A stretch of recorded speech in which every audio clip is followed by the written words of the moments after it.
Hello student, তোমরা যারা ক্যালকাটা ইউনিভার্সিটির আন্ডারে 6 সেমিস্টারের এমডিসি কোর্স অর্থাৎ পাস কোর্সের ছাত্রছাত্রী আছো এবং তোমাদের রাষ্ট্রবিজ্ঞান সাবজেক্টটা মাইনর সাবজেক্ট হিসাবে আছে, তোমাদের জন্য আজকে ক্লাসটা খুবই গুরুত্বপূর্ণ। আজকে ক্লাসে তোমাদের একটি বড় প্রশ্নের উত্তর নিয়ে আলোচনা করব।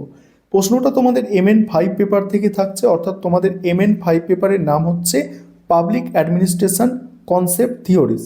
পেপারটা মনে রাখবে, এটা তোমরা যারা এমডিসি কোর্সের স্টুডেন্ট, এটা তোমাদের হচ্ছে প্রথম পেপার অর্থাৎ MN5 পেপার। দেখো প্রশ্নটা হচ্ছে, বিশ্বায়ন, উদারীকরণ ও বেসরকারীকরণ জনপ্রশাসনের চরিত্র বদলে দিচ্ছে, বিশ্লেষণ করো। একদমই মোস্ট ইম্পর্টেন্ট প্রশ্ন। প্রথমেই তোমরা ইন্ট্রোডাকশন অর্থাৎ ভূমিকা দিয়ে শুরু করবে। সেখানে কি লিখবে দেখো, বিংশ শতাব্দীর শেষ লগ্ন থেকে বিশ্বজুড়ে জনপ্রশাসনের তাত্ত্বিক ও ব্যবহারিক কাঠামোতে এক বৈপ্লবিক পরিবর্তন লক্ষ্য করা যায়। এই পরিবর্তনের মূল চালিকা শক্তি হল বিশ্বায়ন, উদারীকরণ এবং বেসরকারীকরণ।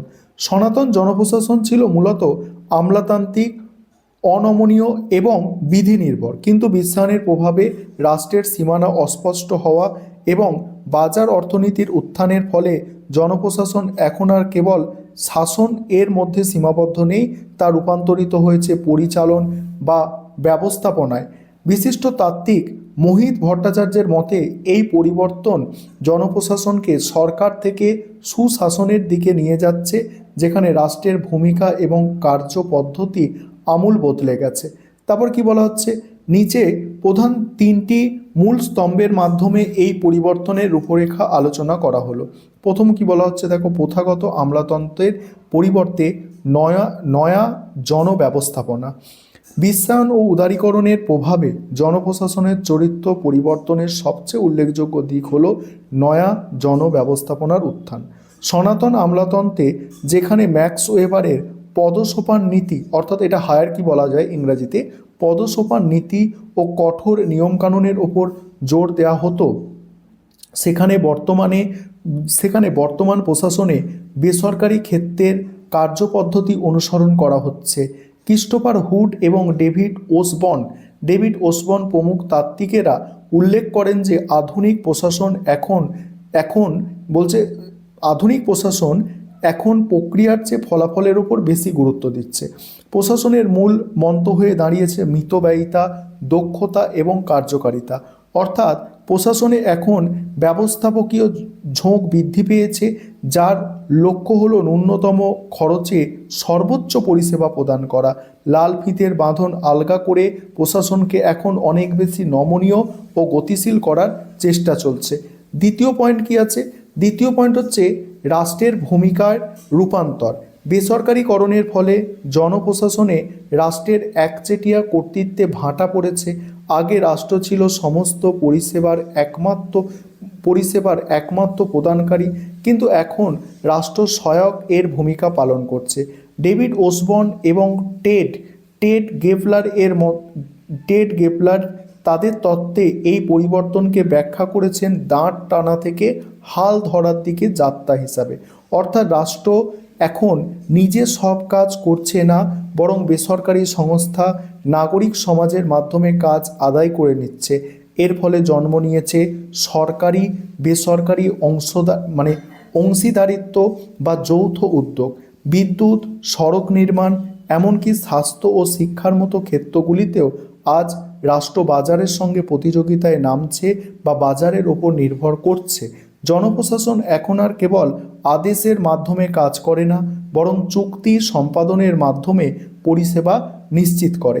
এবার পরের অংশটুকু নিয়ে আলোচনা করব। তার আগে একটা বিষয় তোমাদের বলার আছে, তোমাদের জন্য অনলাইন কোচিং ক্লাস চলছে। তোমরা যদি কেউ পেড ব্যাচে অ্যাডমিশন নিতে ইচ্ছুক থাকো বা আমাদের থেকে স্টাডি মেটেরিয়াল পারচেস করতে চাও, তাহলে তোমরা স্ক্রিনে দেওয়া নম্বরে যোগাযোগ করতে পারো। এবারে কি বলা হচ্ছে দেখো, নাগরিক থেকে উপভোক্তা এবং বাণিজ্যায়ন। উদারীকরণের ফলে জনপ্রশাসনের দৃষ্টিভঙ্গিতে সাধারণ নাগরিকদের অবস্থান আমূল বদলে গেছে। সনাতন জনপ্রশাসনে নাগরিকরা ছিল কেবল সুবিধার প্রাপক, কিন্তু বিশ্বায়িত ব্যবস্থায় নাগরিককে দেখা হয় ক্রেতা বা উপভোক্তা হিসাবে। বাজার অর্থনীতির আদলে প্রশাসন এখন নাগরিকদের অর্থের বিনিময়ে মানসম্পন্ন পরিষেবা দিতে বাধ্য। এর ফলে জনপ্রশাসনের জবাবদিহিতার ধরন বদলে গেছে। এখন কেবল ঊর্ধ্বতন কর্তৃপক্ষের কাছে জবাবদিহি করলেই চলে না, বরং পরিষেবার মান নিয়ে জনগণের কাছে জবাবদিহি করতে হয়। নাগরিক সনদ এর প্রবর্তন এই পরিবর্তনেরই ফল। তবে সমালোচকরা বলেন এই পরিবর্তনের ফলে জনপ্রশাসন অনেক ক্ষেত্রে মানবিক দিক হারিয়ে যান্ত্রিক ব্যবসায়িক হয়ে পড়েছে, যেখানে যার ক্রয় ক্ষমতা আছে সেই কেবল ভালো পরিষেবা পায়। এবার উপসংহারে কী লিখবে দেখো, পরিশেষে বলা যায় বিশ্বায়ন, উদারীকরণ, বেসরকারীকরণ এই ত্রিফলা নীতি জনপ্রশাসনকে তার ধ্রুপদী খোলস থেকে বের করে এনে একটি প্রতিযোগিতামূলক, দক্ষ এবং প্রযুক্তি নির্ভর ব্যবস্থায় পরিণত করেছে। এটি প্রশাসনকে অনেক বেশি মেদহীন ও স্মার্ট করে তুলেছে। তবে এই পরিবর্তনের নেতিবাচক দিককেও উপেক্ষা করা যায় না। মিনব্রুক সম্মেলনের আলোচনায় উঠে এসেছে যে অতিরিক্ত বাজার নির্ভরতা এবং বেসরকারীকরণ অনেক সময় সামাজিক ন্যায় বিচার এবং সমতার নীতিকে বিঘ্নিত করছে। তাই বর্তমান জনপ্রশাসনের চ্যালেঞ্জ হলো বাজারের দক্ষতা ও রাষ্ট্রের কল্যাণকামিতার মধ্যে এক ভারসাম্য বজায় রাখা। এই ছিল তোমাদের একটি মোস্ট ইম্পর্টেন্ট প্রশ্নের উত্তর।